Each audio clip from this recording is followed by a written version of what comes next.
ಕೆಲವೊಂದು ಜಾಗಕ್ಕೆ ಹೋದಾಗ ನಾವು ಬರೀ ಫೋಟೋ ತೊಗೊಂಡು ಬಂದಿರ್ತೀವಿ ಅನ್ಕೊಂಡಿರ್ತೀವಿ, ಆದರೆ ಆ ಜಾಗ ನಮಗೆ ಫೋಟೋ ಜೊತೆ ನೆಮ್ಮದಿನೂ ತಂದ್ಕೊಟ್ಟಿರುತ್ತೆ. ಆ ಜಾಗ ಬೇರೆ ಯಾವುದೂ ಅಲ್ಲ, ಚನ್ನಪಟ್ಟಣ ತಾಲೂಕಲ್ಲಿರೋ ಗೌಡಗೆರೆ ಕ್ಷೇತ್ರ ತಾಯಿ ಚಾಮುಂಡೇಶ್ವರಿಯ ಪಂಚಲೋಹ ಪ್ರತಿಮೆ.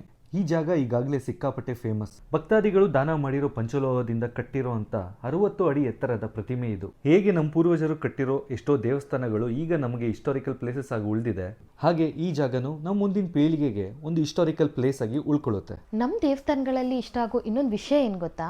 ಅದೇ ಅನ್ನದಾನ. ಕೆಲವೊಂದ್ಸತಿ ಯಾರಿಗಾದ್ರೂ ನಾವು 10 ರೂಪಾಯಿ ಕೊಡೋಕ್ಕೂ ಹಿಂದೆ ಮುಂದೆ ನೋಡ್ತೀವಿ, ಆದರೆ ದೇವಸ್ಥಾನದಲ್ಲಿ ಕಾಣಿಕೆ ಕೊಡೋಕ್ಕೆ ಯಾವತ್ತೂ ಹಿಂದೆ ಮುಂದೆ ನೋಡಲ್ಲ. ಯಾಕಂದರೆ ನಮಗೆ ಗೊತ್ತು, ಆ ಕಾಣಿಕೆ ಪ್ರಸಾದದ ರೂಪದಲ್ಲಿ ಎಷ್ಟೋ ಜನರ ಹಸಿವು ನೀಗ್ಸತ್ತೆ. ಎಷ್ಟು ಚಂದ ಅಲ್ವಾ? ತಾಯಿ ದರ್ಶನ ಆದಮೇಲೆ ಅಲ್ಲೇ ಮ್ಯೂಸಿಯಂ ಇದೆ. ನಿಮ್ಮ ಮಕ್ಕಳನ್ನ ಕರ್ಕೊಂಡು ಹೋಗೋದು ಮರಿಬೇಡಿ, ಅವರಿಗೂ ಹಳೆ ಕಾಲದ ಜೀವನ ಶೈಲಿ ಹೇಗಿತ್ತು ಅಂತ ಗೊತ್ತಾಗಲಿ. ನೀವು ಆಲ್ರೆಡಿ ಈ ಜಾಗಕ್ಕೆ ಹೋಗಿದ್ರೆ ಅಥವಾ ಹೋಗೋ ಪ್ಲಾನ್ ಮಾಡ್ತಿದ್ರೆ ಕಮೆಂಟಲ್ಲಿ ತಿಳಿಸಿ. ವಿಡಿಯೋ ನಿಮಗೆ ಇಷ್ಟ ಆಯ್ತಲ್ವಾ? ಈಗಲೇ ಸುಯೋಗ ಸಮಯ ಪೇಜ್ನ ಫಾಲೋ ಮಾಡಿ.